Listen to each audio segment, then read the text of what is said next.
Good evening, everybody.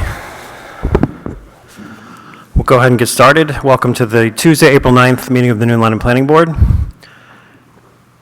Before we jump in, just a couple reminders. We are recording. This will be available on the town website after this meeting at some point for people to review. We're changing things up in terms of the order of events. We're going to do minutes and other business toward the end of the meeting. Another quick reminder for the planning board, please, when you do speak, make sure you speak very close to the mic like I'm trying to do now, so it's easier for our lovely minute taker to get the minutes and figure out who's saying what. So that would be a big help. It's also helpful, of course, for the people in the audience. All right, so we will go ahead and we will continue the public hearing that we started 2 meetings ago for the Gilman Trust. I'll recuse myself, Mr. Chair. Thank you. Chairman.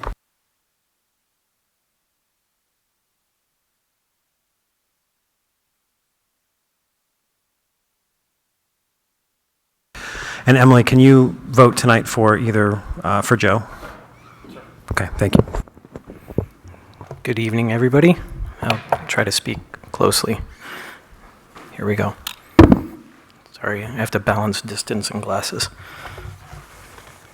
And a microphone. So the application before the board is for an annexation of property from lots 6-2 and 6-4 to lot 6-3.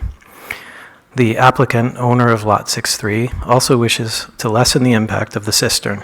By relocating the previously approved cistern to the proposed location, the following is achieved. One less driveway from Davis Hill Road, one less opening in the wall, one less culvert, less area of disturbance, less impermeable area, less visible cistern pipes, and fewer trees to be removed. I would ask the board to decide based not on the history between the abutters, rumors, or other properties, but on the following facts and figures pertinent to this application. And these are those figures. The cistern is a town requirement that improves safety for all Davis Hill properties, adjacent communities, and first responders. The Davis Hill Road culvert will be replaced regardless of the cistern location. Lot 6-4 driveway culvert will be installed regardless of cistern location. The approved and proposed cistern easement areas are identical in area. The road width in both locations is nearly identical, within a few inches, as was demonstrated at the site visit. The proposed location is 4 feet 9 inches higher up Davis Hill Road.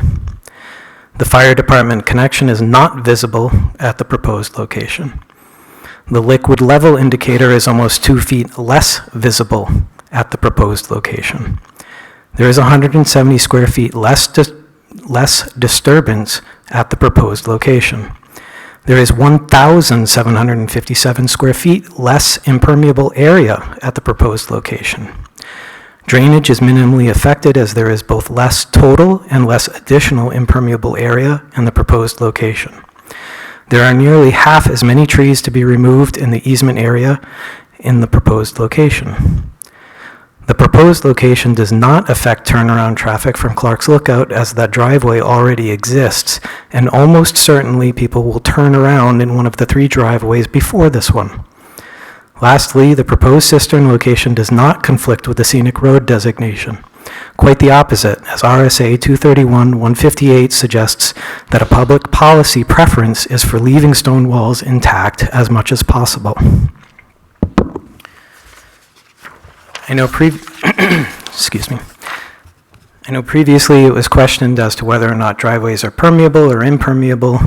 RSA 483B4, impervious surfaces, means any modified surface that cannot affect or absorb or infiltrate water. Examples of impervious surfaces include, I'm not going to read them all till I get to the end where it says, and paved, gravel, or crushed stone driveways, parking areas, and walkways. So the driveway that is there is considered impermeable, whether it's proposed or the existing. So that's a quick recap. I know at the site meeting, it was asked for additional graphics to be able to to be able to be given so that everybody could review the different locations as they pertain to both site plan and as they pertain in section. So I think they were provided to the town, they were made accessible, they're sitting here. If the board has questions or if the public has questions, basically the graphics are illustrating graphically what I just read numerically. So I think, when we're really talking about this, there are only a few key features where it's actually either identical or slightly worse. The easement areas are identical, area of disturbance is less, the impermeable proposed and added are both less. The one number that's actually different is the location to the nearest structure. In the original approved, it's 170 linear feet to the nearest structure, which is lot 55-006-000, and in the new location, it is 130 linear feet, so we're talking about 40 feet, to the nearest structure, which is lot number 55-008. Those are pretty much the only, or that distance is pretty much the only distance, or the only numerical value that makes this location different. I wouldn't say better or worse, because it just depends on which structure you happen to own. I think in the meeting prior to the site visit, one of the questions was the distance of area of disturbance in the proposed location to the abutters lot line. That's 140 lineal feet to lot 68-006. And that is basically most of the challenges, or not really challenges, but most of the calculations for the process. I think it's fairly clear that in all instances, the proposed location actually has less of an impact than in the approved location. So I'll just stop there and not belabor this. Jeremy, on the cross sections, I know you referenced a lot of numbers and heights and things, but would you mind saying those while pointing them out, either on the screen with the pointer or over here, just so everyone can make sure they're oriented? Sure. Can you scroll up on the screen, because it's cutting off the bottom? There we go.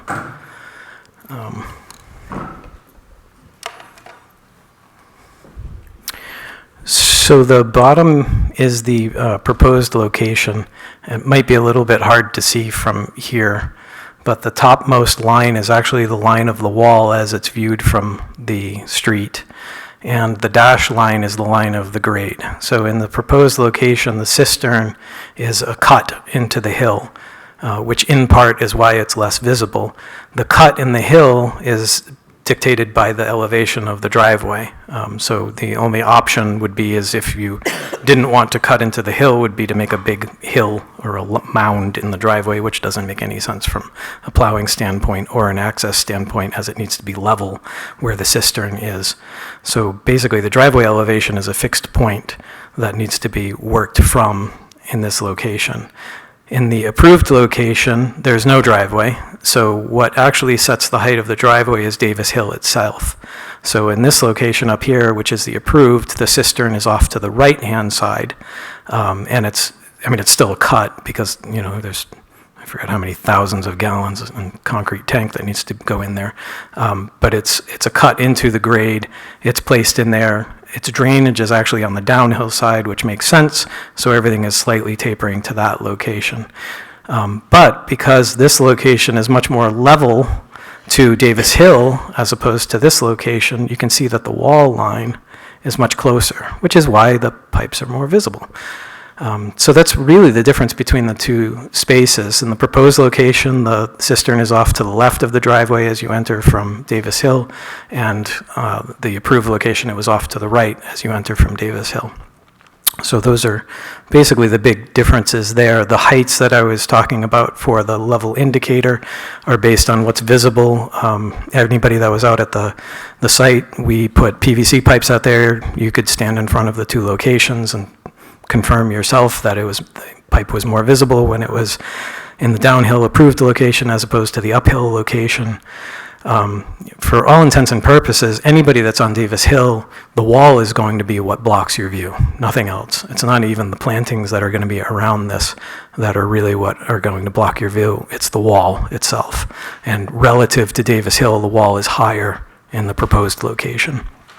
Adam, if you go to the plan, I can touch on a couple of the other numbers.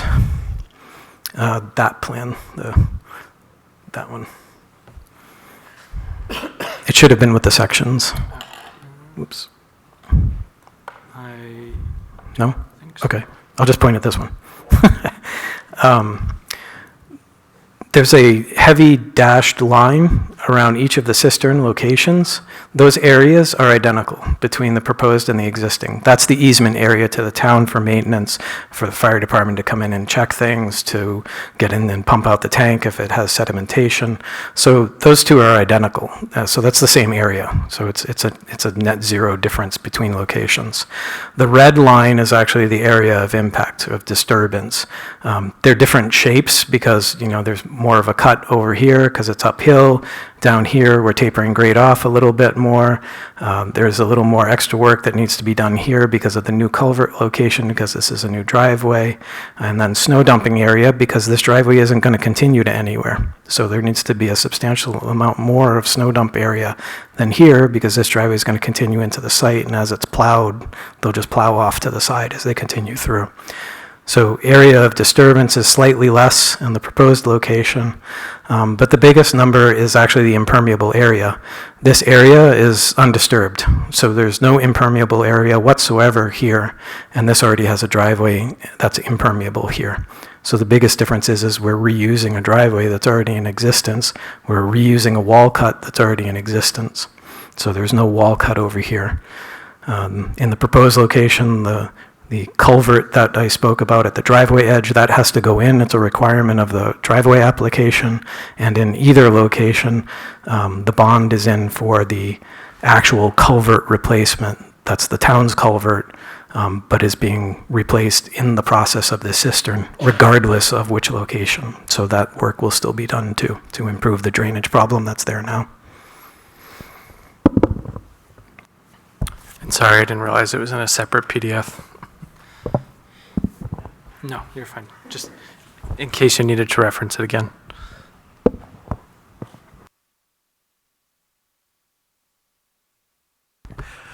So from the board, do we have questions?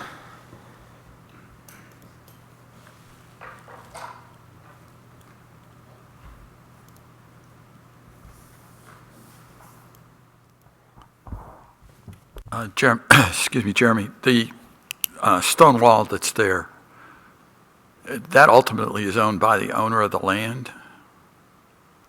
Correct. Is there any plan to take it down, or? No, actually, they're going to rebuild it. In a lot of sections, it's tumbled down to basically sort of one width of stone. So there's a section of it that's already been rebuilt as a mock-up for the new property owner to approve. Its average height will be somewhere between, I think they said 38 and 42 inches. So the wall generally is level, but grade goes up and down, so there's a little bit of a variation there. Thanks, Paul. Other questions from the board? What is going to be planted around the pipes, Jeremy? Can you go to the planting plan? I'm actually not going to be able to read it, but if you put it up on screen, I can look here.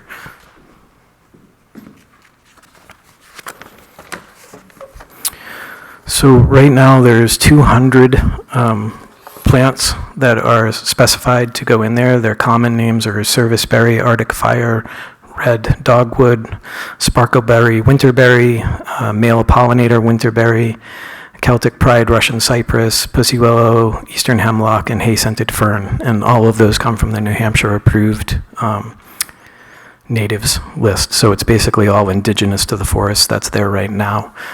In this general area, there is actually an invasive species that's starting to take hold there, and the idea is to eliminate that. And I actually don't remember what that was. It was a Japanese something or other.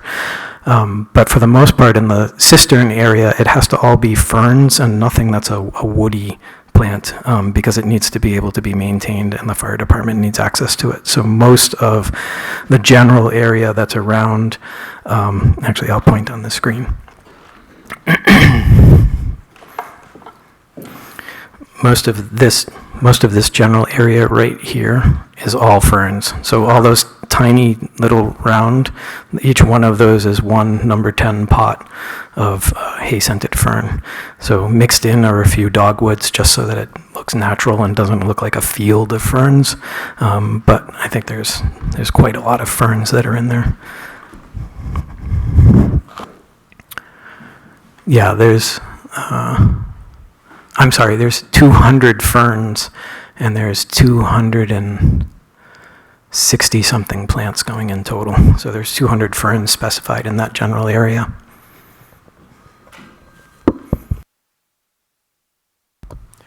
Thanks, Jeremy. Other questions from the board?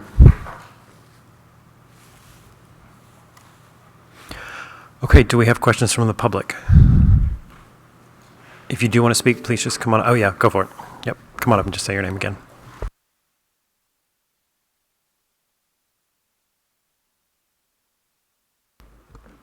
How's that? Caroline Leonard for the Davis Hill Abutters Group. Before I present, Jeremy, before you sit down, I'm sorry, if you could walk us through those linear feet calculations, I think it would be helpful for us to see on maybe the GIS map, Adam, if you have that handy, which structures you're talking about. I think that would really help. Thank you. We got a completely new GIS system this week, so my skills are a little rusty, but we'll...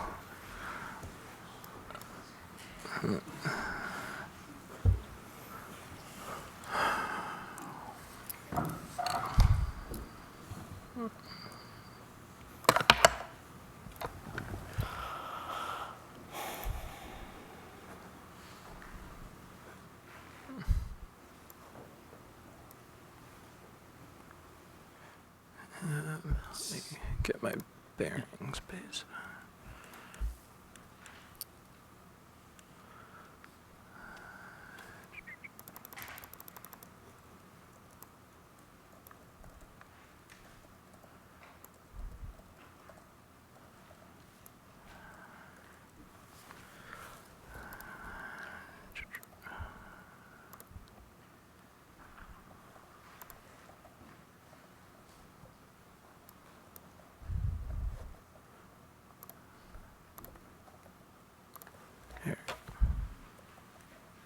So it would be like from about here. Is that?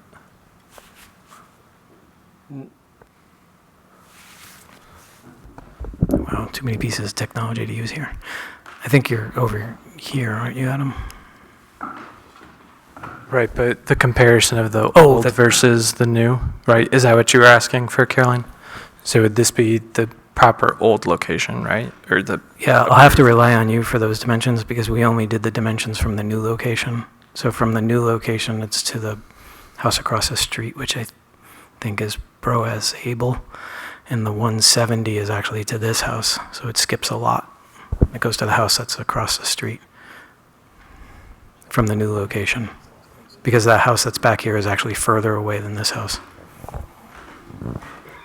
Okay.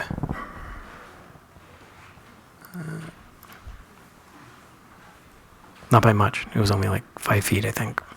So you're doing from here to... We went to the house, not to the garage. Okay.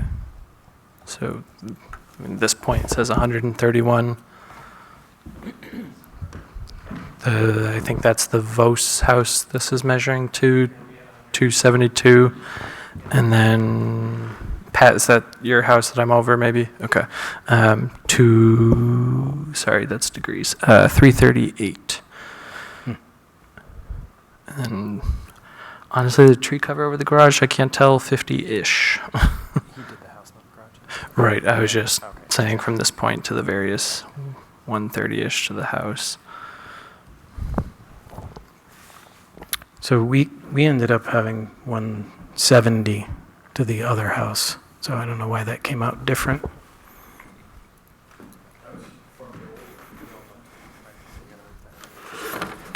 Right, so that, come on. So from here to here was the comparison.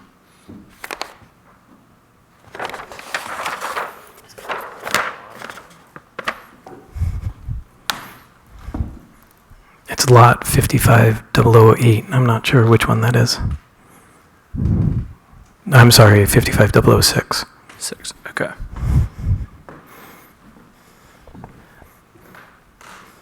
Double 08 is across the street, I 006. mean, I picked a spot in the middle of the property, obviously not having the cistern superimposed on the GIS. Yeah, we took the dimensions off of the actual Horizons survey.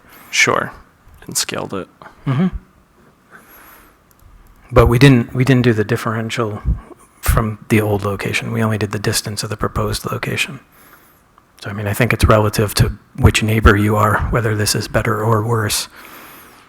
You know, if it's in front of you and it's moving away, maybe it's better.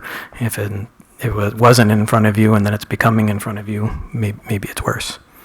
But again, with the wall, what we're really talking about is seeing about 2 feet of pipe, as the proposed location already has a driveway and a hole in the wall there.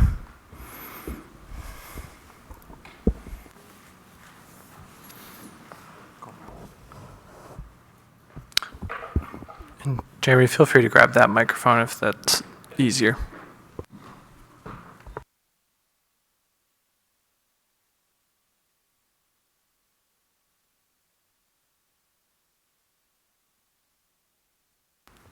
Great. Can you hear me okay? All right. So, take 2. Good evening. My name is Caroline Leonard. I'm with the law firm Gallagher, Callahan, and Gartrell. I have the pleasure tonight of appearing on behalf of a group of neighbors on Davis Hill Road who are abutters to the proposed lot line adjustment and the cistern relocation. Matt Bross, Jennifer Abel Bross, Patricia Goodlin, Ann Nancy Solidar, Arthur John Solidar, Elizabeth Warner, Charles Warner, Harry Hedison, and Amy Hedison. On behalf of my clients, I want to put 2 items on the record this evening. First, my clients object to the proposed location of the cistern. It should be left where the board first approved it in April of 2022 on lot 6-3. And second, if the board approves the lot line adjustment this evening, the board should include, as a condition of approval, that the applicant, the applicant's tenants, and the applicant's guests are prohibited from using lots 6, 6-2, 6-3, and 6-4, the 4 lots created from the major subdivision, for commercial activity, including but not limited to, as a wedding or event venue, and require that those owners and their tenants and their guests also comply with all of the town's special event permitting requirements. I'm going to address each of those items in turn. I also want to reserve a little bit of time for my clients to add to anything I may miss. So the cistern first. I want to thank the board again for taking the time to do the site visit on March 7th. I thought that was very instructive for all of us. As we saw at the site visit, the cistern and the structures across the street would be closer at the proposed location. I think you just saw the demonstrative, 40 feet between the Bross outbuilding and the proposed location is obviously less than the 200 feet, and I'm rounding approximately, between the Vose home, which is the home across the way, and the originally approved location. In other words, the proposed cistern location across from the Bross family would be much closer than compared with the approved cistern location, which is across from the Vose family. Additionally, it's worth mentioning that the Bross family uses their property year-round. Both the Vose family across the way and the Goodland family's home, which I believe was also the property just referenced, are both used on a seasonal basis, not year-round. While at the site visit, the applicant's team could not confirm that the proposed location would be free from granite ledge. At the February 27th meeting, the applicant's team told this board that the proposed location would be below grade, meaning dug into the ground, and shielded behind this approximately 3-foot-tall stone wall. My question to the board is, how will that be achieved if the installation team runs into ledge? We just heard that if it's not built underground, there's going to be this mounding effect at the proposed location, and I don't think anybody wants that. The board may want to suggest to the applicant that they take some samples at the proposed cistern location. I'll leave that up to your discretion. As I mentioned at the February 27th Planning Board meeting, if the board approves the new cistern location, my clients would also urge the board to require, as a condition of approval, new plantings, which I know we've discussed, but with a set timeline. By way of reminder, the applicants disclosed at the February 27th meeting that the late Mr. Gilman did not want the cistern built on his property. The original major subdivision approval did not require a timeline for the cistern's construction. Perhaps this entire discussion could have been avoided if the major subdivision approval had included such a timeline for the cistern's construction. We would urge the board tonight to impose such a planting timeline in order to ensure that this gets addressed in a timely fashion and not years later. Also, as discussed at the February 27th Planning Board meeting, the area of disturbance was not clearly demarcated on the set of plans we saw. I appreciate the comparison between the areas of disturbance, but we would ask that the board, again, as a condition of approval, have this area clearly demarcated on the final set of plans. At the February 27th Planning Board meeting, and then at the March 6th site visit, the applicant's team confirmed that the applicant intends to replace the culvert presently draining onto the Vos property, regardless of approval. Again, we would ask that that be written in as a condition of approval.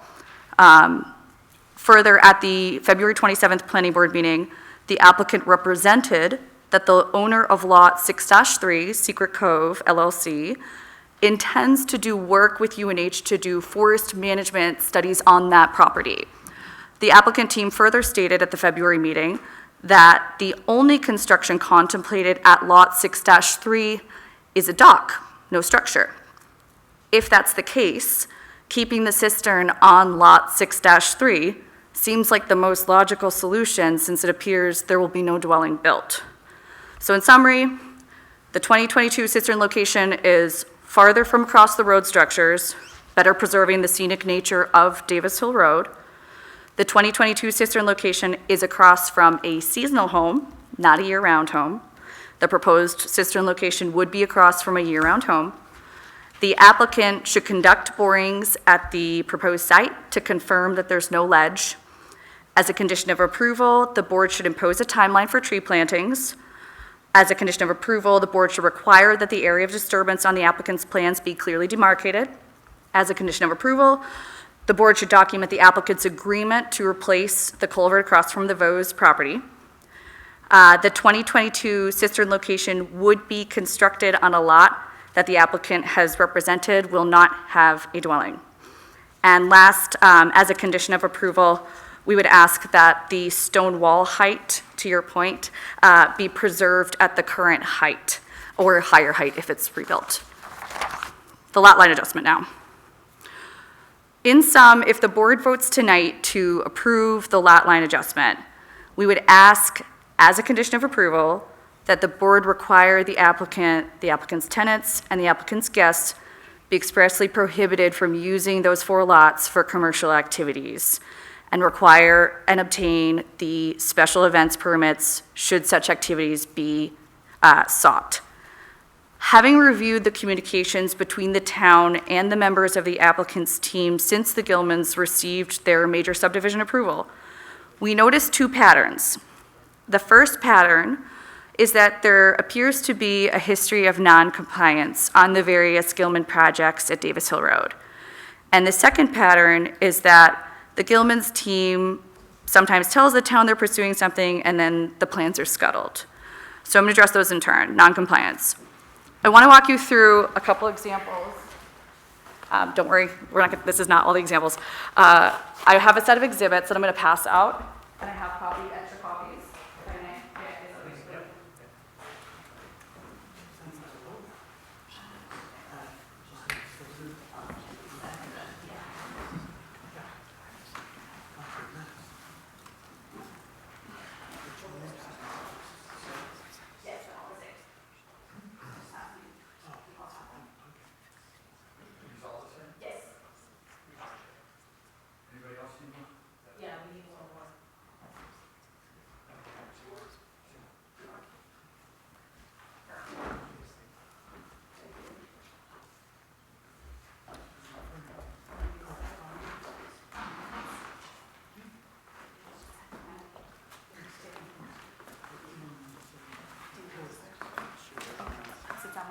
distribution trail? Yep.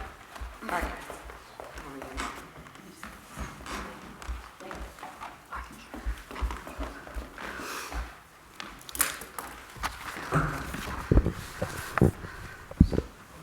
I'll let everybody get organized.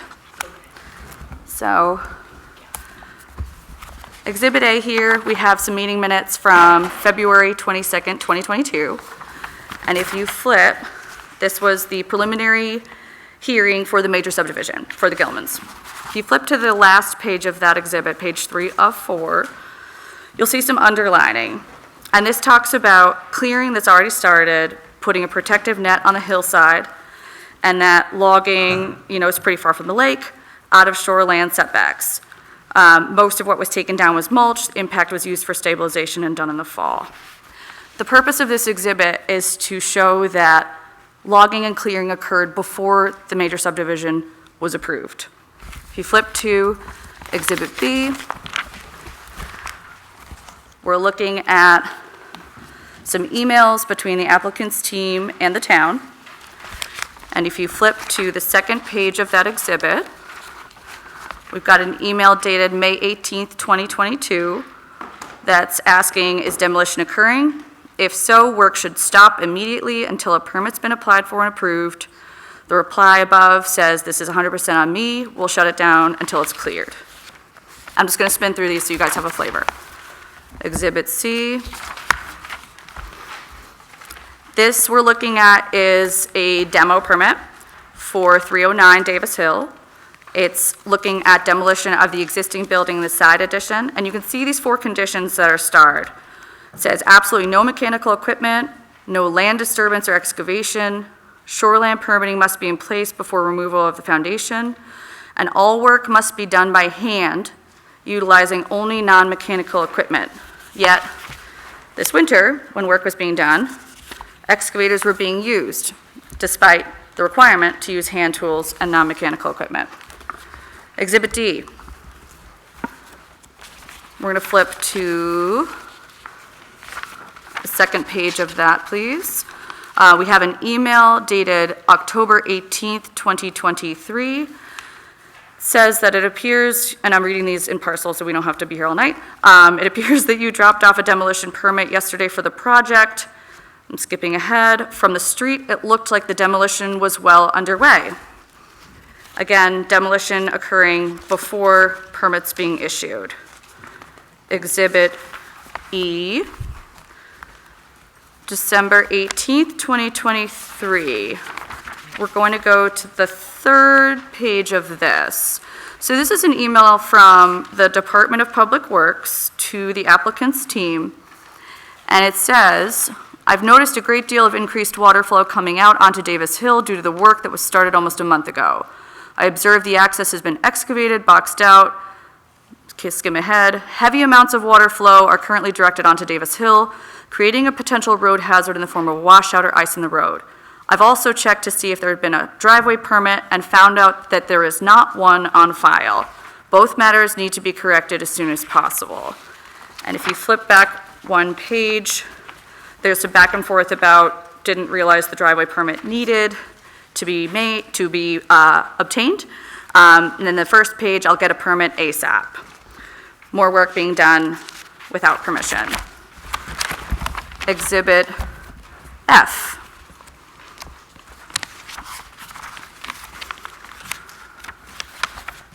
We have here a letter dated January 11th, 2024. The town sent the Gilmans team a cease and desist letter regarding construction at 228 Davis Hill without a permit. We skip ahead to Exhibit G. These 2 pictures, the lower of the 2 pictures is the before, the upper picture is the now. This is 228 Davis Hill. So 228 Davis Hill, this is the attached ADU, and you can see that it's visibly larger than the original footprint. In the October 2023 demolition permit, the comments of approval were, anticipated replacement of legal non-conforming ADU must be equal to or less than the existing structure. In the January 22, 2024 building permit, the permit stated that the unit was a 2-bedroom and that the office may not be a bedroom. Driveway extension must be rectified by 3/1. And you'll see the excerpts of those permits immediately following those pictures. In Exhibit H, and then I'm done, I promise. This is talking about the driveway extension that needs to be rectified by March 1st, 2024. This driveway goes really, really close to the neighbor's property, and we're here today on April 9th, and it still hasn't been fixed. So if each of these instances was an isolated one, I wouldn't be here. My concern is, and my client's concern is that this is a pattern. These are multiple instances. This keeps happening. And it justifies the need for this board to impose as a condition of approval this requirement that the applicant's tenants, the applicant's guests, not be permitted to engage in commercial activities on the 4 parcels, and underscoring the need to remind and require the applicant, the applicant's tenants, the applicant's guests to obtain the required permitting. Change of plans. The Gilmans have also shown a frequent tendency to change their plans. For example, on February 1st, 2023, the Gilmans submitted plans to DES for a changing house and an art studio addition.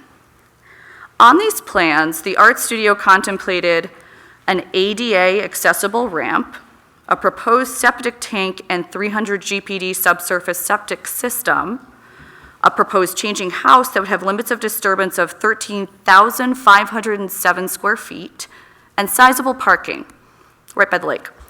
Together, this type of a plan appears to be commercial in nature.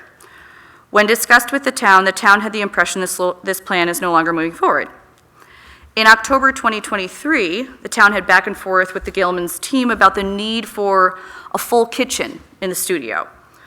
The Gilmans team replied that the full kitchen would be eliminated given the likelihood of this lot being merged with the new main house. Then, the Gilmans team said, no, we're not going forward with the merger at this time, and if ovens were needed for a family event catering, they would be portable and temporary. In December 2023, the Gilmans team told the town by email that they are not building a wedding venue, but are planning to rent the entire compound to a single family for use. At the February 27th, 2024 Planning Board meeting, a member of the public asked the applicant's team whether a wedding venue was being planned. The applicant team responded that they couldn't predict how the property would be used. Together, these changes of position show a pattern of changing their minds.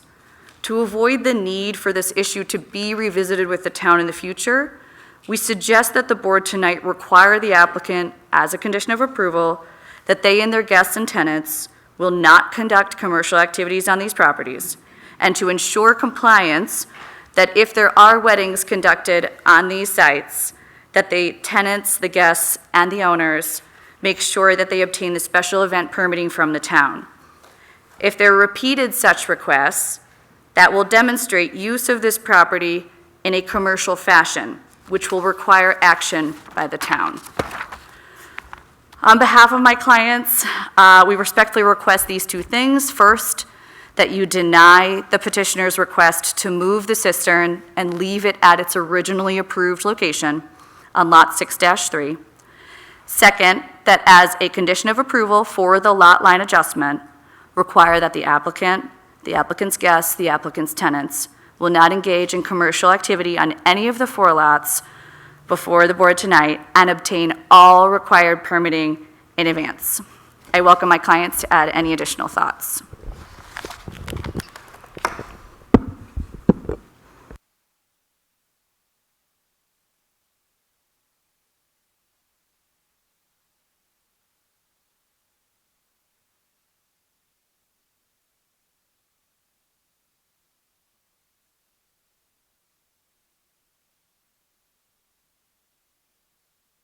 I'm sorry. I may have written it down wrong, but you were asking, I believe you were asking the board, or you mentioned you were asking the board that a house never be constructed on the 24-acre lot? We're not asking the board to impose such a condition. We were relaying that at the February 27th planning board meeting that just happened, the applicant's team said on the record that the owner of lot 6-3, that lot, was only intending to construct a dock. They weren't intending to build a dwelling. I'm not asking that be imposed as a condition, just so we're clear. I didn't hear that the same way you did, but that's fine. Okay, thank you.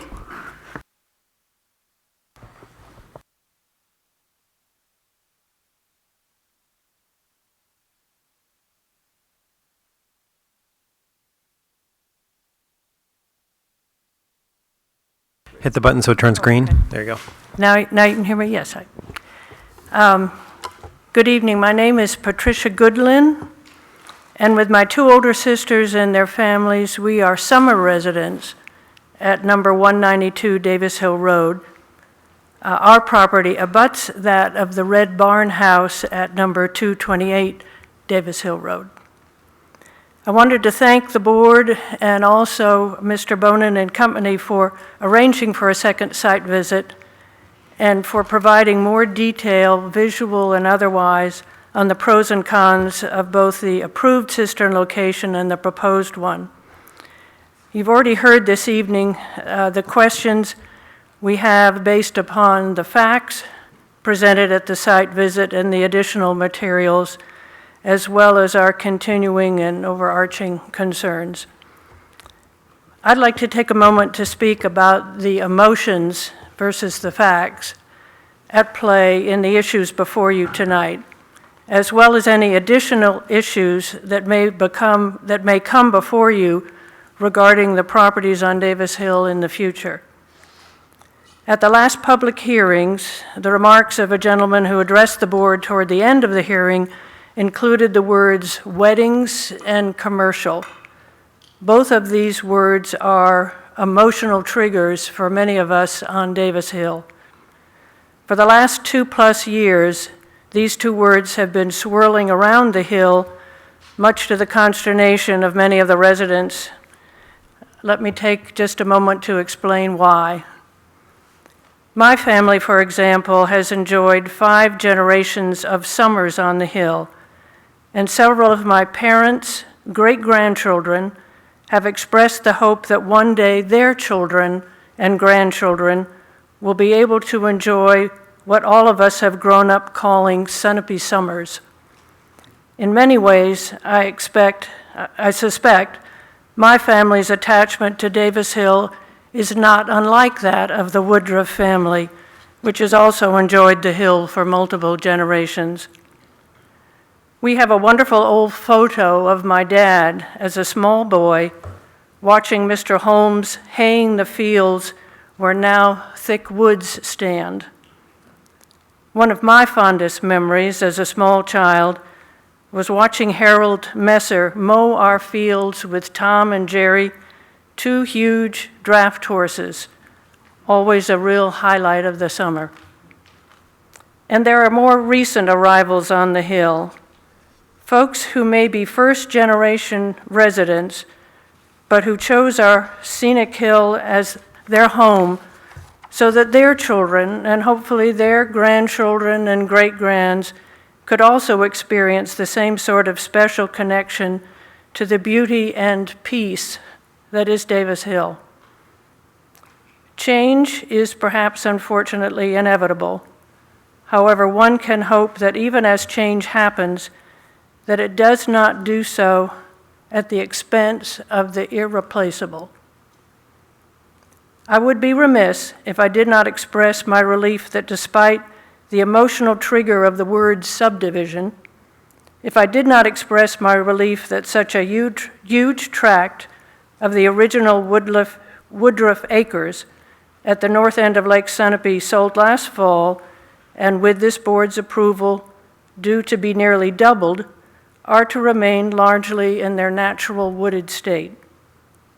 We have even heard rumors, as well as mention at the second site visit, that the new owners are interested in working with groups like UNH Extension and others to have the property available for a variety of forestry-related studies. My parents and grandparents clearly remember the devastation to forests in the area, including on the hill, in the wake of the 1938 hurricane. And I appreciate that the new forest growth since that time could be an interesting and productive line of study. I will close simply by saying that beyond whatever decisions the board makes this evening, I hope as future issues concerning Davis Hill come to your attention, that you will weigh not only the facts in making your decision, but also the emotional impact your decisions may have on many of the local residents of Davis Hill. Thank you.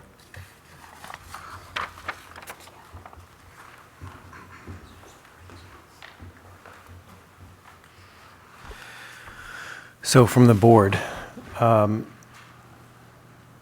what are people starting to think? Oh, sorry, Jeremy, I didn't see you there. Yep, I just wanted to check in with the board, but go ahead, Jeremy, if you want to talk real quick. Sure, okay, that's fine.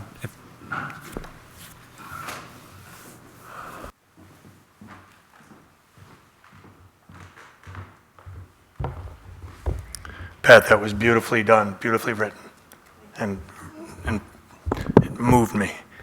So I'm not an attorney.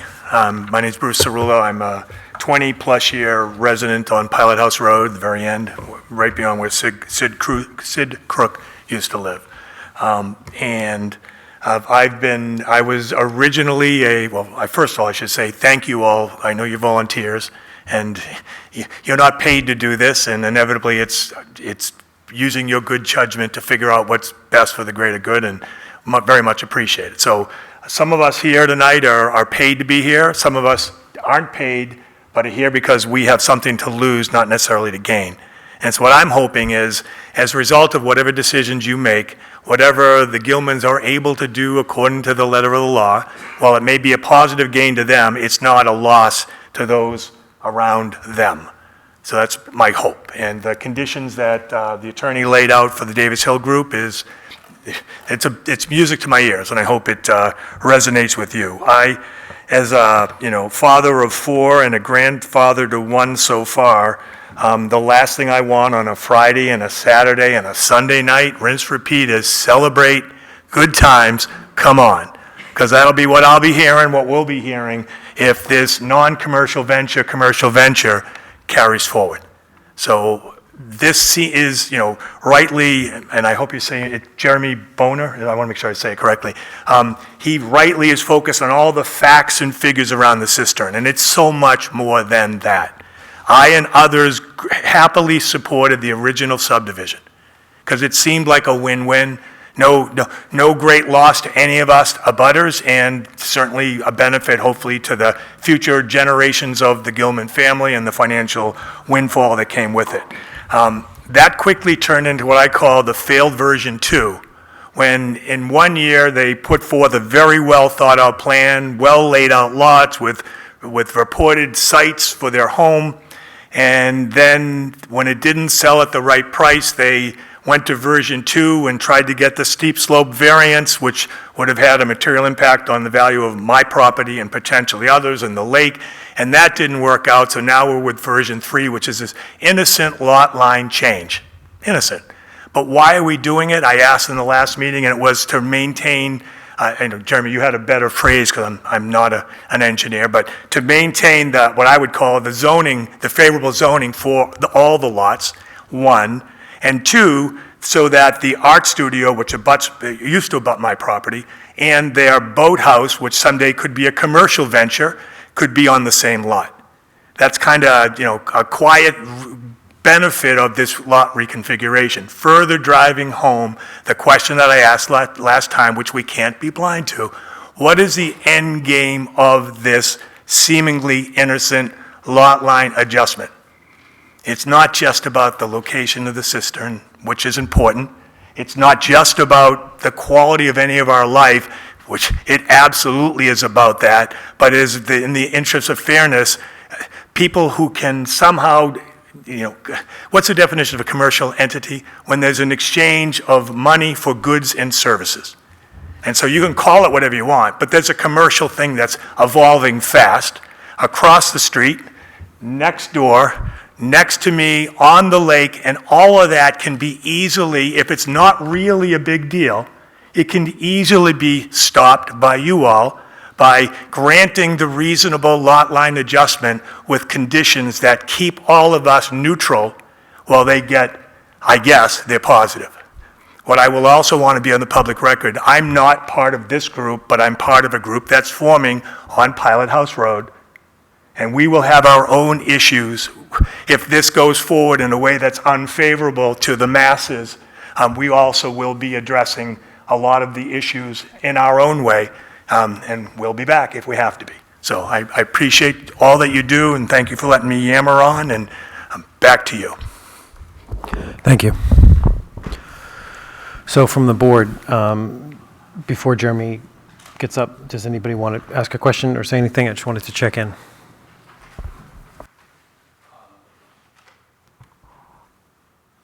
This is my question. It's not, I'm not, but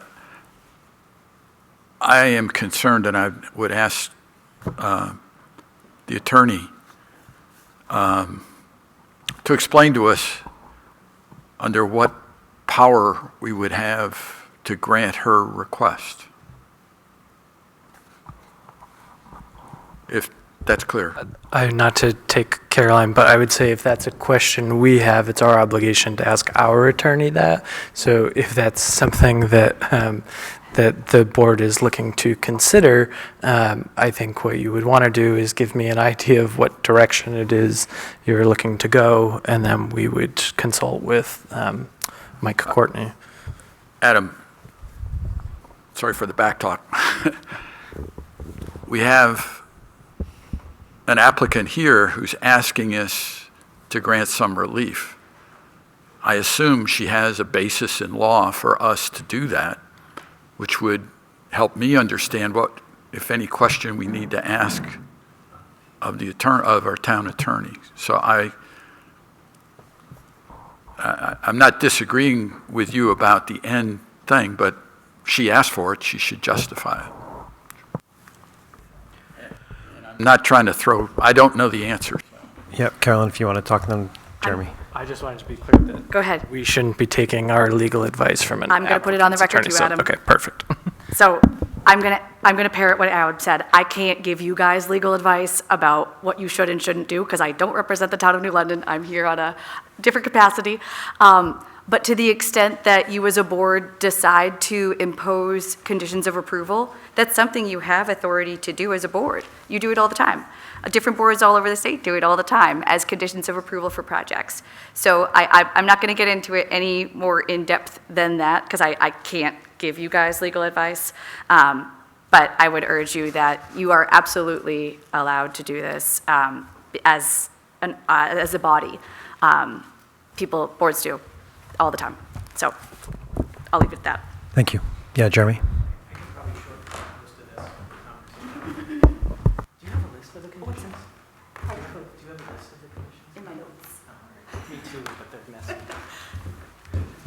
I think I can shortcut this because almost all of the conditions are fine.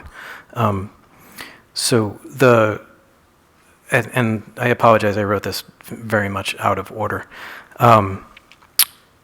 The condition of borings in each location, I find that to be onerous. So that's the one that I don't agree with. You can do a boring and then 10 feet away there's ledge. So unless we went out there and did probably close to 9 to a dozen borings for the entire site, and at that point we would have actually, for the most part, excavated. So it's just time and money being added for no particular reason. If ledge is hit, it still has to be sunk regardless of either the proposed location or the new location because it actually can't be up in the air past where the driveway is, and we can't move the driveways. So in either location, whether ledge is hit, it's going to have to be dealt with. The ledge that they have hit prior has been shaly ledge, so it's actually been able to be pried up with an excavator and not hammered, but no guarantees there. It is the granite state. So that one condition is the one that I don't think is appropriate. I think it's a bit onerous. And then I would question the wording on commercial activities. So home offices and our zoning do allow some. So I think wording it that way actually doesn't allow for any change in the zoning, because once that's worded in that manner, if our zoning changes, then the condition holds over what the zoning holds. So I would ask that it just simply state that the properties adhere to the allowable I don't know, again, I'm not an attorney, but the allowable uses per New London zoning, just like any other property. I think if you clearly start to state something, then you're sort of locking it in and saying commercial activities would actually, I think, rule out home offices or home businesses. So I think that's a little overly broad. I'd suggest on the culvert condition, it existed in the prior application, that can carry through to this one. That's the culvert under Davis Hill being replaced by the applicant. I think that condition is fine. The plantings, I think it would be preferable that it's planted within 1 year, because we don't know when it's going to start, and there are seasons when putting the plantings in is not favorable to the plantings or the nurseries themselves. So I think if the condition were to say that it's maybe stabilized with mulch, and then planted within 1 year, that would be reasonable. That condition is fine. Plantings. Area of disturbance being demarcated, that's actually right there. These plans are submitted for this application, so it's there. And I'm sorry. Wall height, and I think the wall height being there or higher, I don't know what higher is because it varies all over the place, but I think if it was conditioned that it falls between, say, 36 and 42 inches, that would be fine. Or if higher is okay, and you just want to say higher than 36 inches, I think that's fine as well. So, am I missing conditions? I probably am. I have an idea, if I may. Sure. I have a suggestion, and again, I'm not the town's lawyer. Perhaps it makes sense that we share a list of the draft conditions to the board or to Adam, and we can collectively confer and ensure that we're all on the same page about what the conditions are.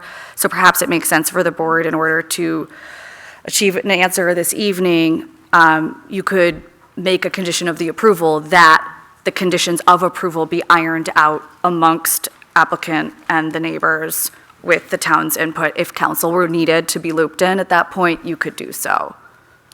Just a thought. So, sorry, just to be clear, you mean like it would be kind of to be determined in terms of like the final conditions you're saying? Well, if Jeremy's willing to agree to certain conditions now, I think we could build those into the record, and then if there are open conditions that need to be further addressed or hashed out, to ensure that everyone's on the same page, perhaps we could do that. I just want to make sure everybody has an opportunity to fully vet it, and the language is good for the town and for everybody. Just a suggestion. I think the conditions were fairly clear. I would think that the planning board could actually write down them tonight. I'd prefer not to sort of keep kicking the can down the road. This one's been going on for a while. So if we can iron them out, I think that's fine. The only one that I had comment on was the borings, and then the wording on the application, which there's two attorneys here, I think could probably hash that out maybe. So that's my suggestion. There's an abutter with a question, sorry.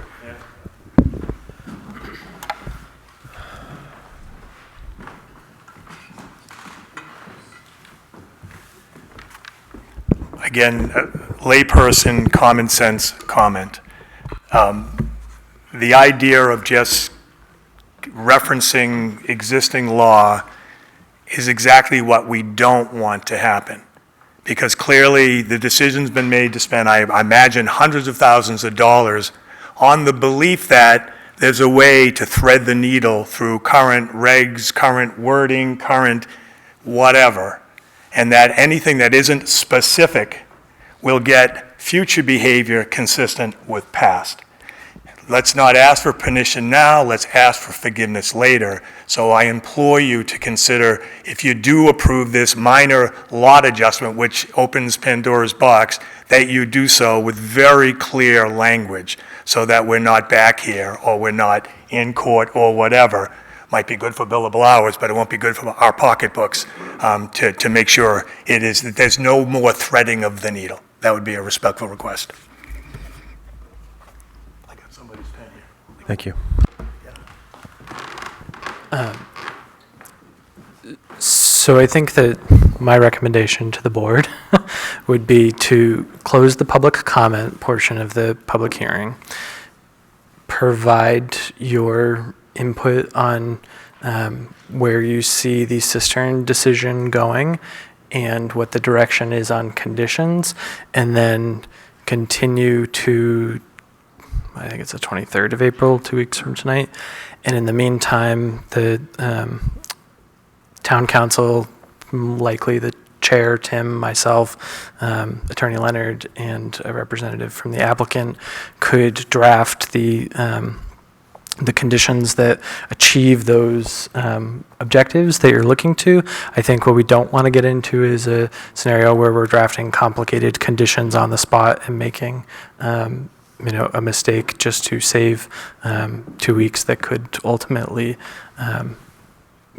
waste a lot more time. I'm not sure how that, does that seem reasonable?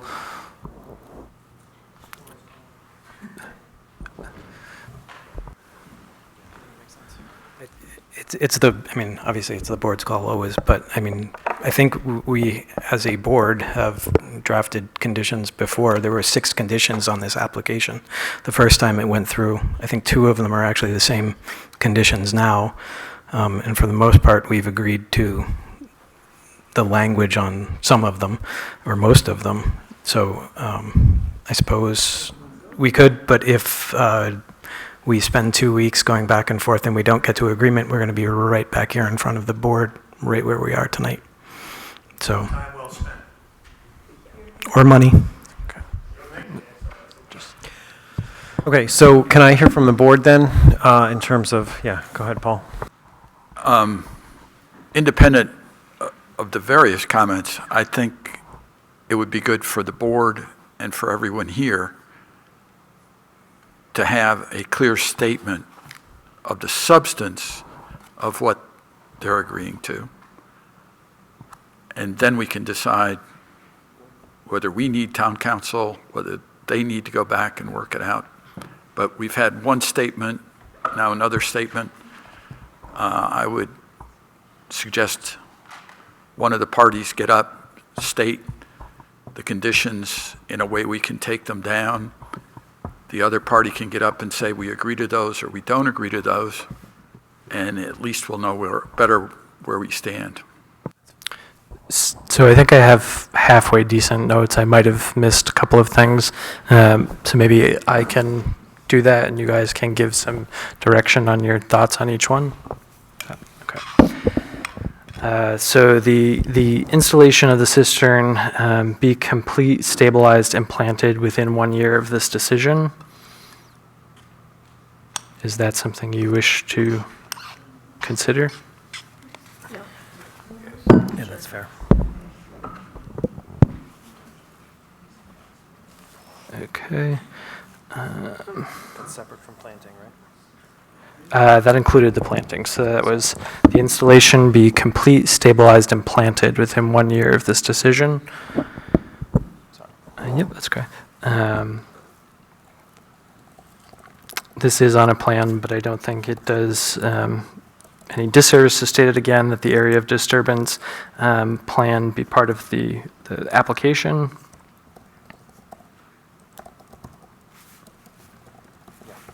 Okay. The culvert under Davis Hill Road would be replaced as a condition of this approval by the applicant.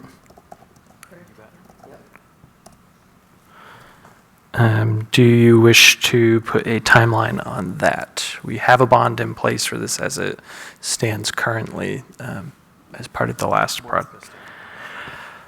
I don't think there's necessarily a standard for, and this is, each scenario would be unique, but I don't know if a year, Why don't you do one in which, why don't we aim to do, excuse me, thanks.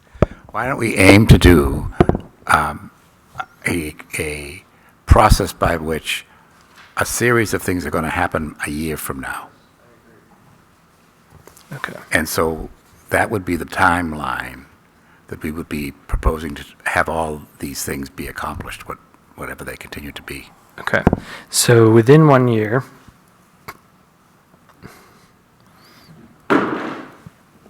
the cistern will be completed, stabilized, and planted, and the culvert under Davis Hill Road will be replaced. Within 1 year, the replacement of the culvert under Davis Hill Road will be complete.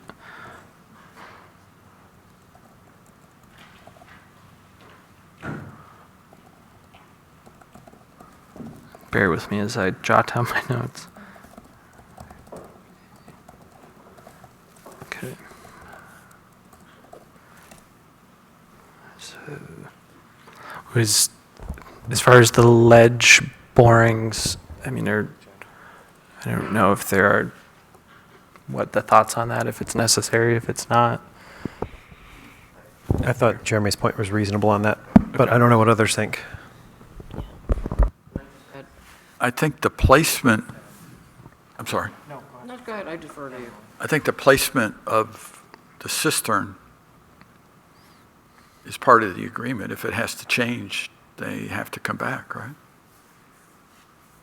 Well, Jeremy had indicated, and correct me if I'm wrong, Jeremy, but that it would be dealt with regardless of whether there was ledge. I think I'm saying the same thing. Right, That but if without They moving. have to change the position of it. they I need think, a new correct, we would have, if anything different than what's presented here were to happen, we would have to come back before the planning board. Adam, can I comment? I'm sorry? Can I comment on the conditions? I'm Because not I'd actually sure. like So can to we, make one can we more. go through, Okay. can we go through the list first and Yeah. then, yeah, thanks, Jeremy. Okay, so sorry, I think Emily still had. So Emily, yeah, go ahead. I would just like to say that we live in New Hampshire, and at any given time, you're going to hit ledge, so you pretty much plan on it. And I think that's kind of a waste of time. Are there other thoughts at all? Anyone? I think we have to decide on the cistern location. Right, no, but about the specifics of the boring, the question of the boring tests. Wherever it is, that's where it works. Okay. Okay, and then the next condition that the stone wall height along Davis Hill Road, and I'm sort of mashing up 2 points here, be maintained at a minimum of 36 inches. Does that? Because they said 36 to 48, so that's 42. Or higher, we said, right? 36 or higher, we said, right? Yes, be Davis Hill Road, be Right, maintained the initial, at a minimum of 36 inches.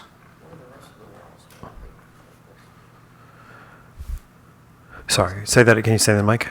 Just what are the height of the rest of the walls, just so that they fit The- in That was on this together? plan. The rebuilt section, Jeremy, you said the test rebuild essentially was 36 or higher, correct? The rebuild section is about 40 inches. The average height is somewhere, the average height of the wall that hasn't collapsed is between about 36 and 42 inches. So it varies, but I think if you said 36 or higher, then it would maintain a consistent height, similar to what's there that hasn't fallen down. Jeremy, this is the wall in the proximity to the, It's Cistern? the wall along the length of Davis on these properties that's being rebuilt by the applicant.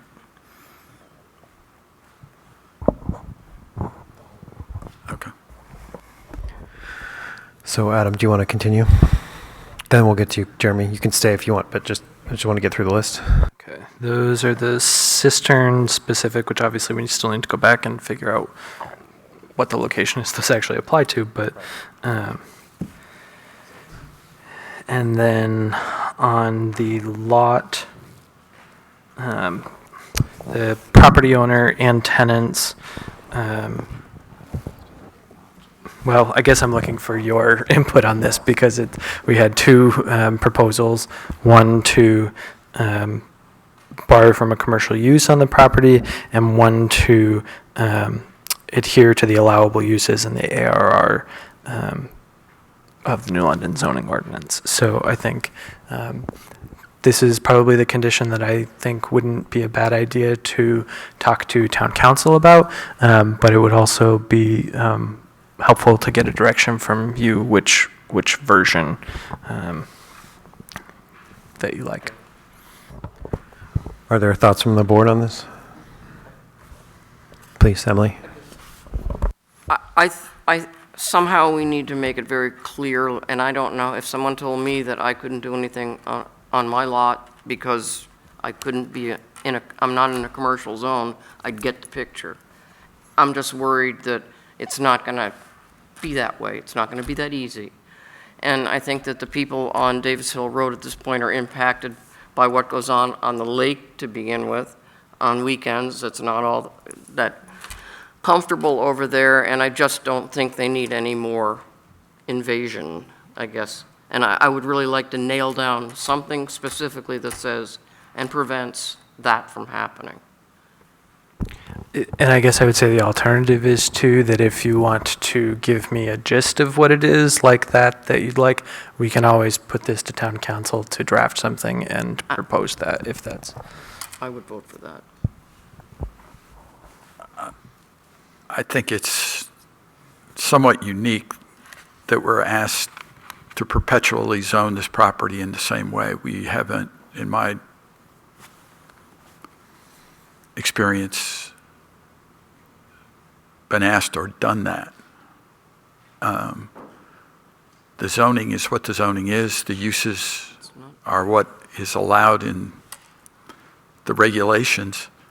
And if we look at the town, those regulations have changed for lots of different reasons over time.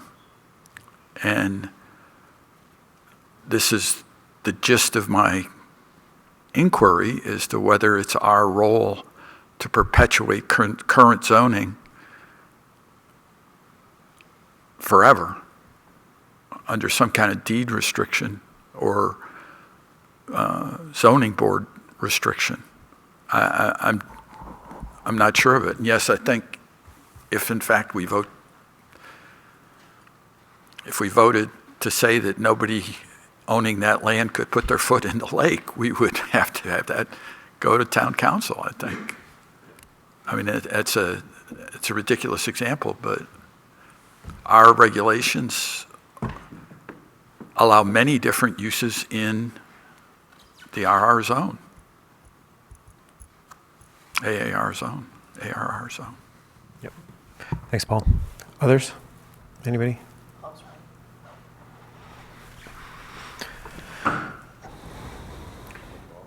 Yeah, okay.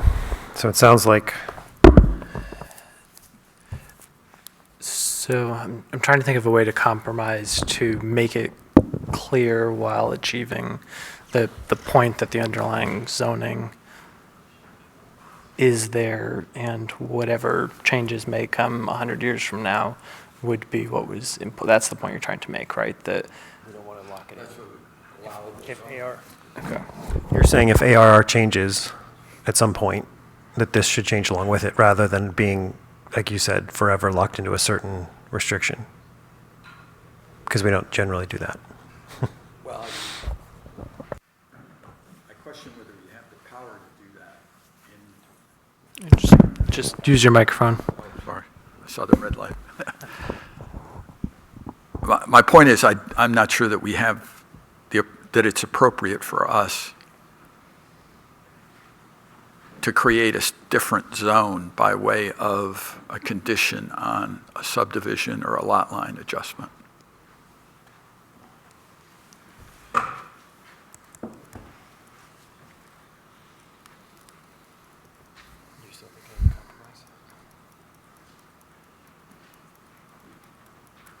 haven't come up with one.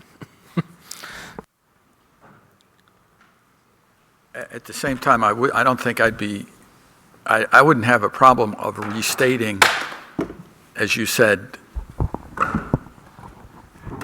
some wording in there to indicate that we're watching this property for uses that are not allowable in that zone. That's our job. And then the other condition that was part of the lot conversation was that if private events are held on site, a special event permit must be applied for per the New London zoning ordinance.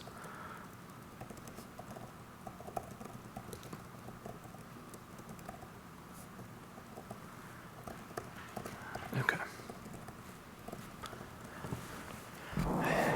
So, oh, sorry, one, Jeremy, one more second. Sorry, go ahead, Emily. I was just going to say, can we, in fairness, limit events there to 2 a year or 1 a year on a personal basis?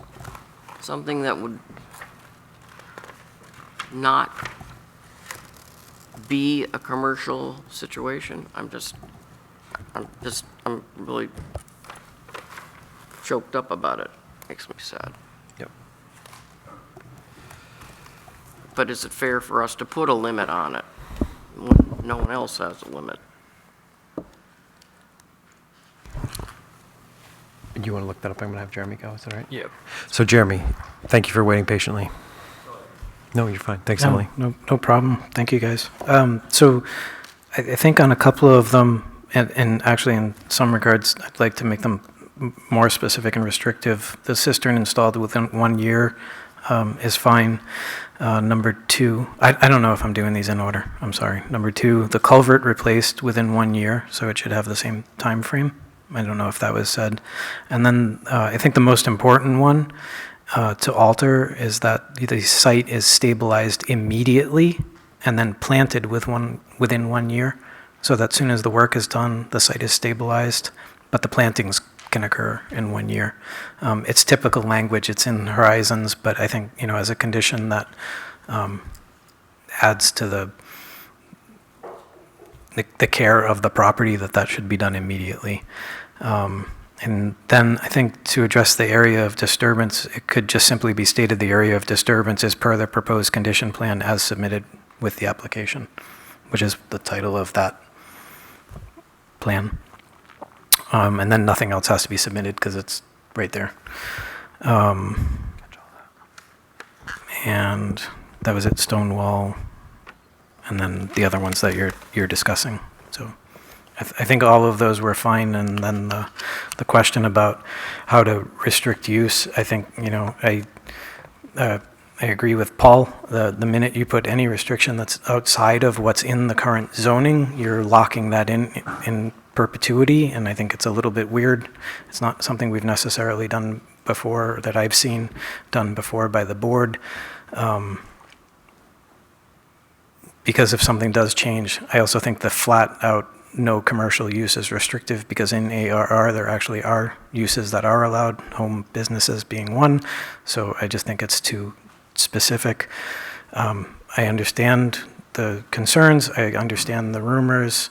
The property owners understand that as well too. There is a new property owner coming into the property. As was mentioned, that new property owner is actually working with several different, getting proposals from 7 different land use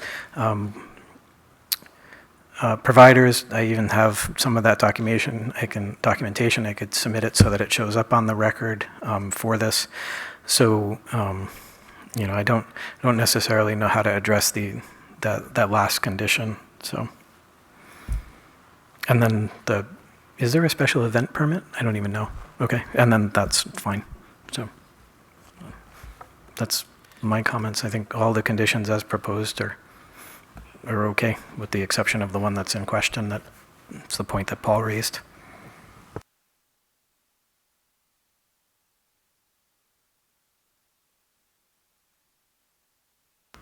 So I appreciate the board's careful consideration of this, but I think we need to clarify a few things, if I may. If the applicant could share what they're planning to do at 228 and 309, I think we could put all of this to bed. Is Jeremy willing to answer that? Or a representative of the applicant willing to answer that?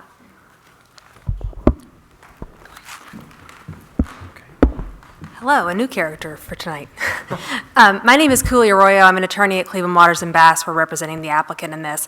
I just want to point out on the question of the use of the property, that's really beyond the scope of what you're being asked to look at tonight. And I think it's an important part for context on all the discussion that I've been listening to this evening. The question is about a lot line adjustment, which really doesn't involve in any way the future use of the property, plans of the property, and it also, the use of the property is also not relevant to the location of the cistern. So I don't think there's a requirement or any obligation to supply that information now, and it's not relevant to the analysis that you've been asked to conduct on these applications.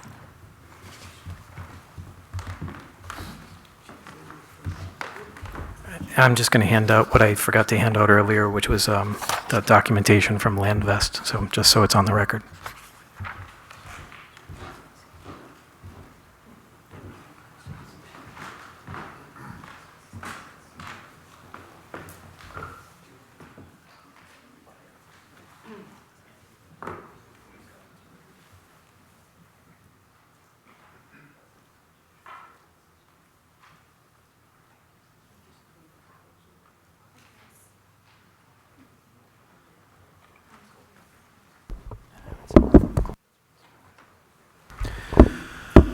Okay, so I think at this point, just to continue to move things along, I think it makes sense to close public comment, and I'd like to hear from the board if there's a preference specifically on the cistern portion itself.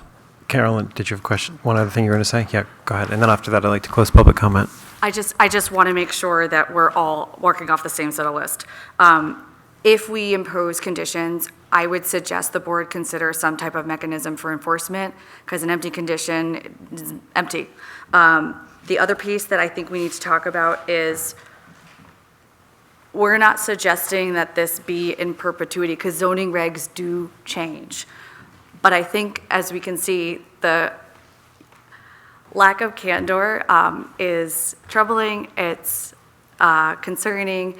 I was just handed an email that talks about forest management, which is very lovely, but I can't tell from this if this is for lot 6-3 only, or if this is for the other parcels as well. So I guess you've heard the concerns, you heard our presentation. I would ask the board impose some type of oversight or mechanism for enforcement. And again, if you need to work with council to craft that, it can be done. I've seen it done. I can't write it for you tonight, but if you could add that in, I think that's really important. Let me just make sure we got everything. So plantings timeline, area of disturbance, replace the culvert timeline, stone wall height. We also touched on the driveway situation for 228. Adam, I know it's built into the building permit, but I don't know if that. It's also not part of this application, though. Okay, that's fair, that's fair. Mechanism for enforcement we talked about. And in that, basically, like what happens if if these conditions are violated, what happens? Again, we're all trying to avoid having to come back. What are into this you again. proposing? Pardon? What are you proposing? As far as a do? mechanism? Easy to say. Tell us what you have in mind. I have no idea. Spitballing. So perhaps it could be something along the lines of within the 1-year timeline of the date of decision, this board or whatever board is deemed appropriate, perhaps the Board of Selectmen, probably this board because it came from you, would go and conduct a site visit to ensure compliance. I think you would also want to see something that if there are restrictions, if there are uses being conducted on site outside of the permitted uses in the ARR zone, that the town take action, and again, I'm not town council, so I can't tell you what to do, but I would suggest that perhaps the town be careful in policing the activity that's going on at this site, given the level of concerns we have. How's that? Well, it does sound to me like telling us. I know, and I'm trying not to, because I don't want to blur that line, but I was asked for a suggestion. Thank you. Thanks, Carolyn. Okay, so going back to, would like to hear from the board in terms of the cistern. I'm trying to take the temperature here in terms of the location. Do people have thoughts?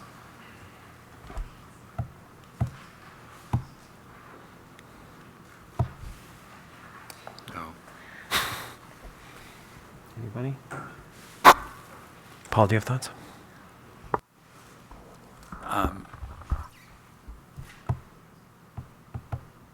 I don't think I have heard anything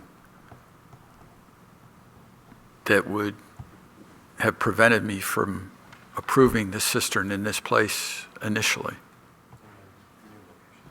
in the new location. Emily? I feel the same way. They're going with which location? They're saying that they don't see anything, speak up if I'm saying this wrong, but that would prevent them from moving to the new location. Okay. So the proposed cistern location. They don't see a deal breaker there in terms of that aspect. So keep it where it is. No, they're saying that they don't have any problem approving the proposed location, the new location. Oh, okay. Correct? No. Oh, did I say that I backwards? would just as soon leave it where. Oh, you want to leave, all right, I misunderstood. I'm sorry. Yeah. No, I misunderstood, but Paul, that's different than what you said, correct? Yes. Okay. So, one for keeping it where it is, one for moving it, to be really simple. Well, it seems that everyone was good with the original location. So, although it seems to me more logical to move it to the second location, if the neighbors feel that they would prefer it where it was originally approved, I think we should probably stick with that. And I also get the point about asking forgiveness rather than permission with this group, but I think that's up to the town to monitor this whole situation on Davis Hill and not just assume that the Gilmans will do what they were required to do. So that will be on us if it doesn't happen. Okay. Thanks, Janet. Paul, did you have anything you wanted to add? Thank you. Okay.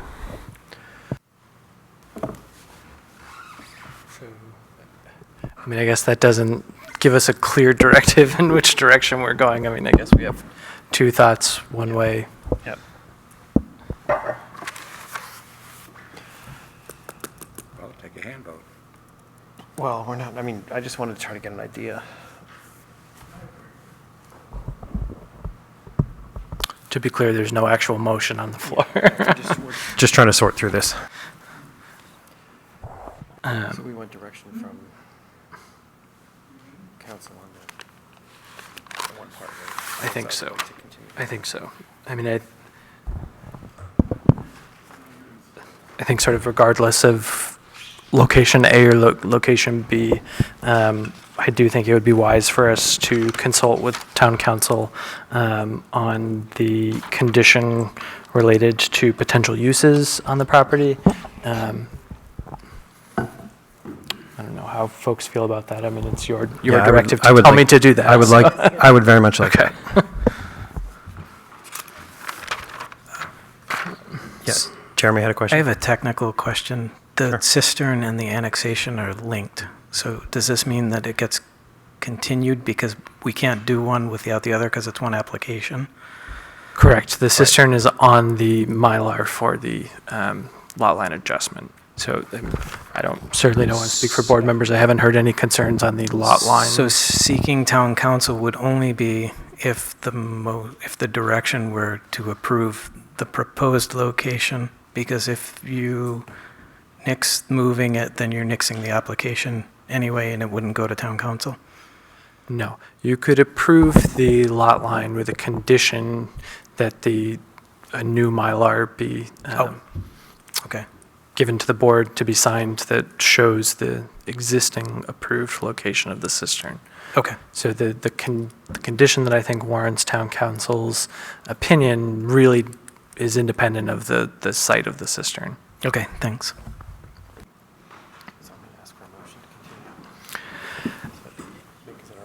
Yes, but I do think it would be helpful for us to know what way you do plan to go on the cistern. If, obviously it wouldn't be binding, but I don't feel like I have a clear feeling one way or the other if I'm going to town council and trying to explain to them where we're at. I think that would be helpful for them. Yep, so, and I'm generally in favor, I think, of allowing the proposal, because it does seem like it is less invasive for the street overall, but I don't know that that changes anything, because I think we're still kind of split.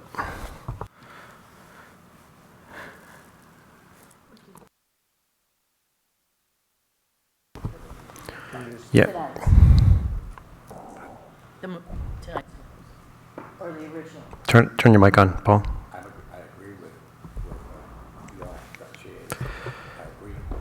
I agree with the chair's articulation of what we should do. Thank you.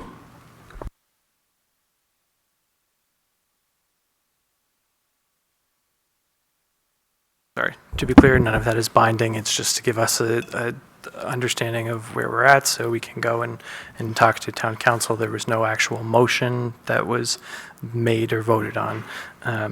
So what I would be looking for from you guys is a motion to continue to the, sorry. Oh, sorry, Paul couldn't hear me, sorry.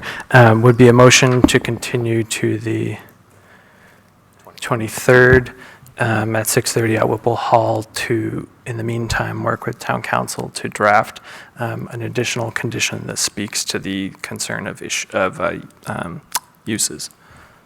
Yep, would be great. Is if that's what everyone is feeling. Just trying That's to what I'm summarize. thinking. Okay. I don't know what others think. Did you say uses? Yes, Did you say uses? yes. Does anybody want to make that motion to continue and in the meantime work with town council on potential conditions regarding uses? So moved. All in favor? Aye. Oh, yeah, I'm sorry. Adam, what I heard was a proposal that we somehow say it can't be used in a commercial manner. Council just recently seemed to move off that and say that we should pass some condition in here that would say that the town would oversee what's going on the property, which I took to mean, yes, we know what the allowable uses are, but I have no idea what the wording for that. And I think it's unfair to town council not to ask a specific question. I mean, so what I would likely do would be to put something together to propose to town council, something along the lines of, unless otherwise explicitly allowed by a future New London zoning ordinance or something, that this property would not be used to host commercial wedding ventures or the concerns that have been raised that are looked to be stated in black and white, so that we can try to sort of achieve the concern that we don't want to make anything more restrictive on this property than what's allowed by the underlying zoning, but also to recognize the concerns of the public and the neighbors, so that it's sort of black and white, while also being respectful of the applicant's property rights. And I think that we can hopefully, put something together. I just honestly don't want to do this on the spot because I'm afraid we're going to miss something. And so, I will try to put something together, send to town council, have his review, likely have a meeting with Tim and I and council, and we can, he will have this video that he can watch to sort of add anything else to, because I think all of the concerns from all three parties are valid, in relation to this. So if we can try to bring together some compromising condition, hopefully everyone could be satisfied. I agree, and I'm fine with voting. Sorry, Paul, for that. So I think we just voted. Let's just do it again. All in favor of Janet's motion? Aye. Aye. Any abstaining? Any? No. Okay. All right. Thank you. So we will continue this to the 23rd. And let me just real quick, I think it's at Whipple Hall, but part of me is saying that our next meeting was going to have to be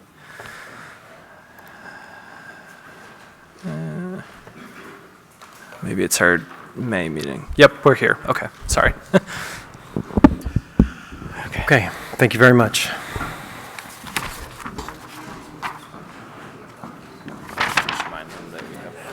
Yep, and we're going to continue our meeting, so if you're going to head out, please do so and maybe talk outside, if we'd appreciate it. Okay, so next up is the final site plan review for the Hanson Properties LLC. Thank you all for coming.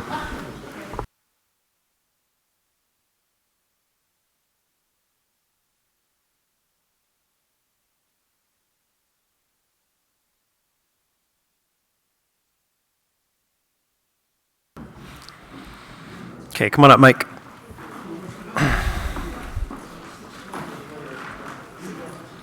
Thank you. Good evening. Good evening. Do you mind holding it up? Just Yep. as they come out? Yeah. It's getting quieter. Okay, perfect. Go ahead, Mike. Okay, my name is Mike Hanson. I'm here for, I believe, final approval for a office that we'd like to build on the corner of Main Street across from Spring Ledge. And the last time I was here 2 weeks ago, we were asked if we would include on our plan a right turn only sign, which we did put on there. And we were also asked if we would show a raised curb. And I didn't realize, but we did actually have a raised curb on there for drainage. But now it's actually labeled, and it says raised granite curb on the interior of the proposed driveway. And I think that was it, unless I'm missing something. So I took a look at the traffic study. Thank you all. I'm sorry that I was out of town at the last meeting.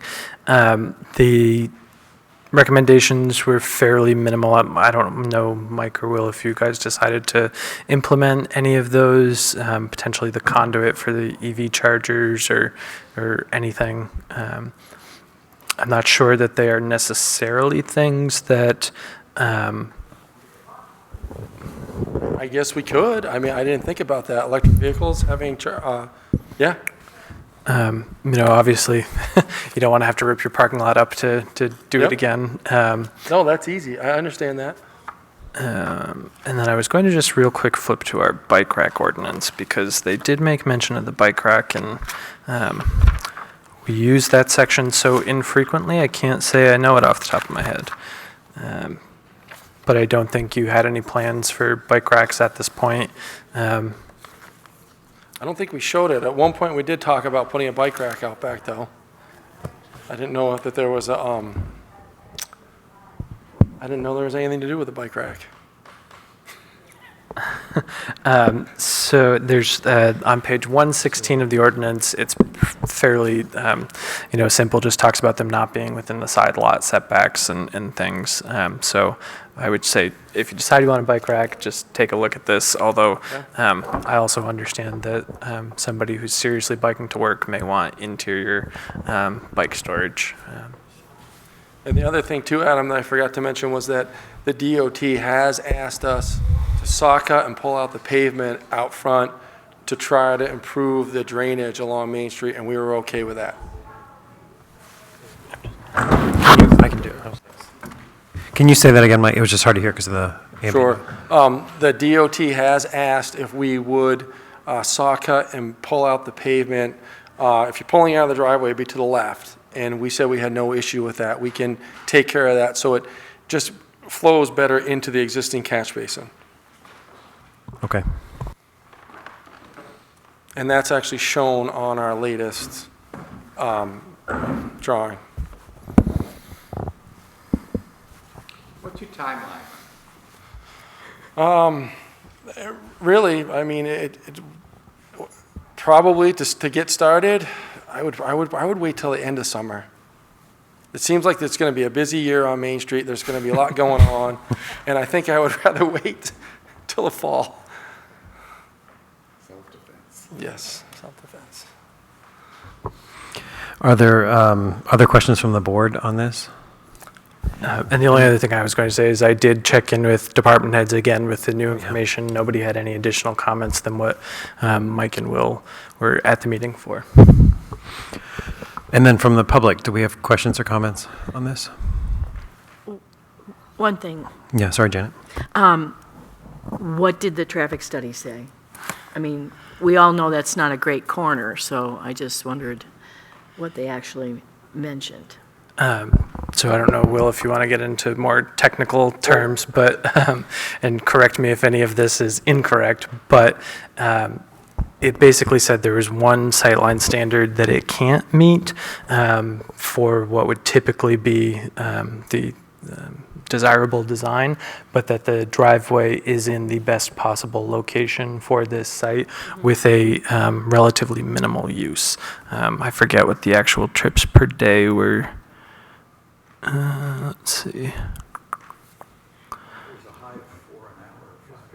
Yeah, total entering is 21 a day, total exiting 21. So same people are hopefully going home at the end of the day. So is it, you can turn left? It's going to allow left-hand turns? No left-hand turns. Yeah, no, they, Okay, it was right turn only. okay. I don't believe that, this would obviously be a question for the police department, but say someone chose to ignore a sign and go left, I don't think that's enforceable, but it would be designed with the sign and curb cut correct to encourage the right only. Is there any, those are just sort of the high points, but Will, did you, anything else that? Okay. The other big thing is that we can do our use, but we cannot do the, what is it? Retail? Retail, Yep. yes, no retail. If we want to do retail, we have to look into something further from the DOT.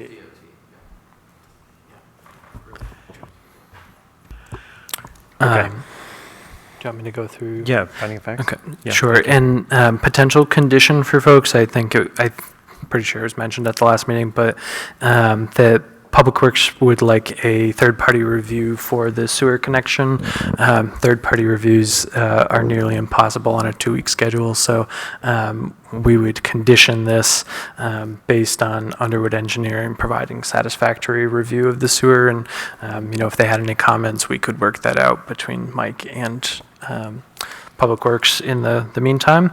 So I would propose that as a condition. And then the finding of facts would be that professional office use isn't allowed use in the commercial zone. The proposed building accommodates the required setbacks. The site plan includes adequate parking in the rear of the property as required by the site plan review regulations. And the lighting has been designed in compliance with the New London site plan review regulations. And I would just like to add, I know sometimes we get stuck on projects that ask for waivers on the parking in the rear, and so very much appreciative that you were able to make that work, because from a streetscape presence, it makes a huge difference between the portion of Main Street that we all think is quaint and, New England-like, and the portion of the commercial on Newport Road that is a little less quaint and historic-like. So we appreciate that, Mike. Yes, very much. Are there questions on the proposed condition Adam read and/or the finding of facts? No. Okay. I'd like to make a motion to approve based on the findings of fact and include the condition for third-party review of the sewer connection. Great. All in favor? Aye. And Emily seconded that. Yep. It's hard to tell, I think, from over there. Great. Thank you, guys, and I'd like to also say that you guys do an excellent job. Thank you. Thank you. Thank No, you. Mike, we might have vacancies for, no, no, no, no, no, no. Let me turn this off. Thank you.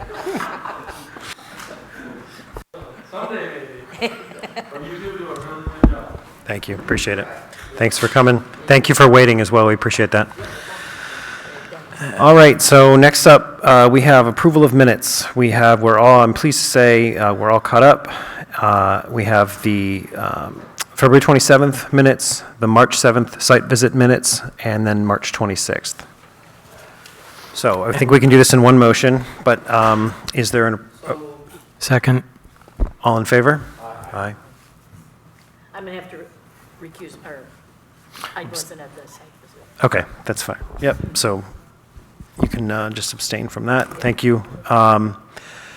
Okay, so we wanted to talk about summer schedule real quick. Yes, so as you know, June, July, and August, we usually drop down to a single meeting. Wait,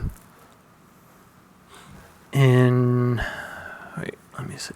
So I would propose in July, I'm not available on the 9th on the second meeting, so that we would use the fourth meeting that month, if that works for everyone, on July 23rd.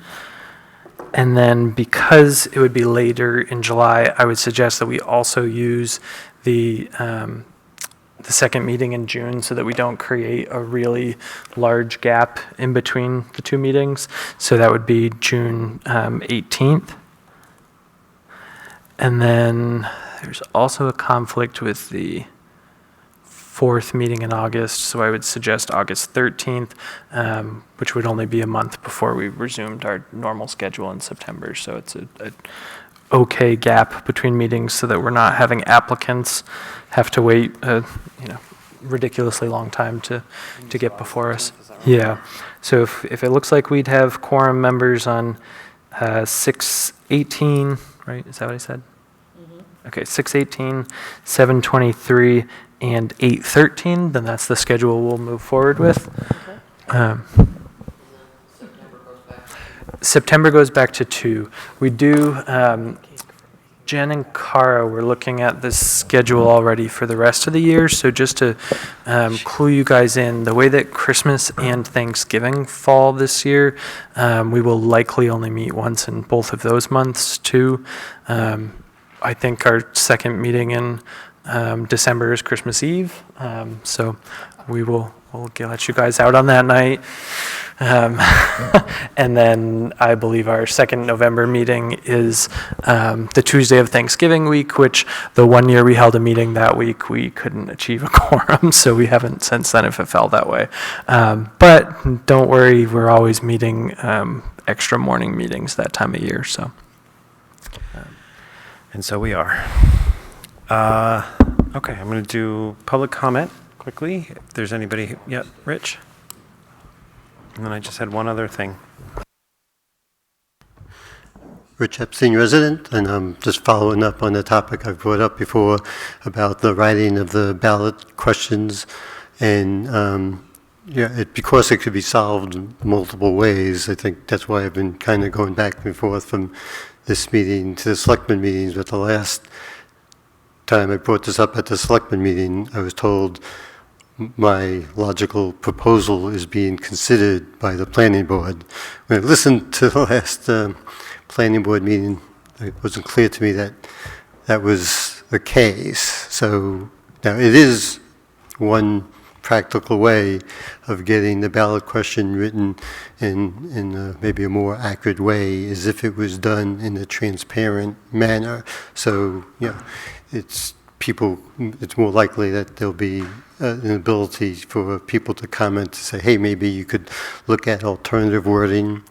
Maybe I'll point out, I'm not sure if I mentioned this previously, like one of the things that prompted this was Amendment 4 of the zoning changes, that if you kind of put aside the boilerplate part, the description was one sentence.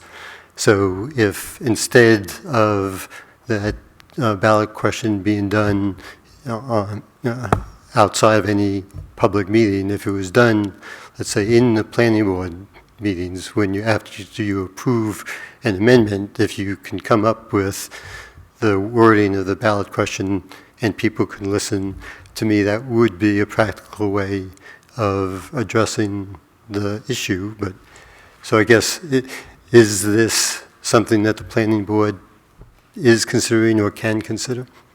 I'll let others speak as well. Just say quickly, it's certainly something we could consider. We felt that the existing process has worked fairly well in the past, but we're not anywhere near that time yet. Luckily, we have a breather till we have to worry about that again. But I'm sure it's something we could consider, and we could decide whether we think that's a good use of our time and the public's time, or if we think it's necessary, maybe we could find a way to compromise and say it should include something along these lines. I don't know that we're going to get into drafting particular sort of line by line, because sometimes it is better to actually draft that kind of offline when you're not in a public setting, but certainly something we could consider.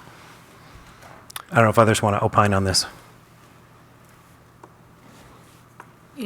Rich, we may not even attempt to present any zoning changes. I understand. So, to keep bringing this up really isn't necessary, because we don't know what we're going to be thinking about, what we'll need looking at. So I think we're well aware of your thoughts on this subject, and I think that if we do decide that we want to propose a zoning change, we will be very attentive to the way it is written. Okay? Okay. I guess what I'm from proposing, it would become a process change.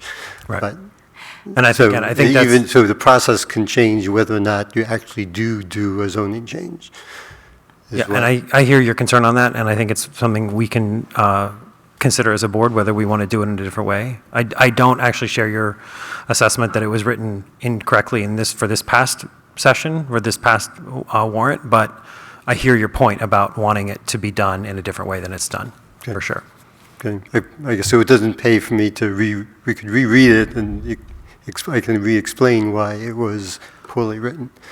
I read it numerous times. I think, again, I think it's kind of water under the bridge at this point, because it's done. And I think what you're saying is that you'd like to see it done publicly in this setting versus done administratively or in conjunction with the board and the administrative staff. That I hear that completely. Yep. But I don't know that there's any value in revisiting what's already been voted on. Okay. I wasn't suggesting we revisit. Well, I meant revisit the wording is what I'm saying. I hear your okay. point. Okay. And you and I have talked about that as well, offline. So I know where you stand on that for sure. Okay. Thank you very much. Cool. Thanks, Rich. Okay. Anyone else for public comment? Not that we have a big audience at this point. So I'm sorry that we don't have a big audience for this, because I just wanted to take a minute and say to Jeremy how much we have appreciated your.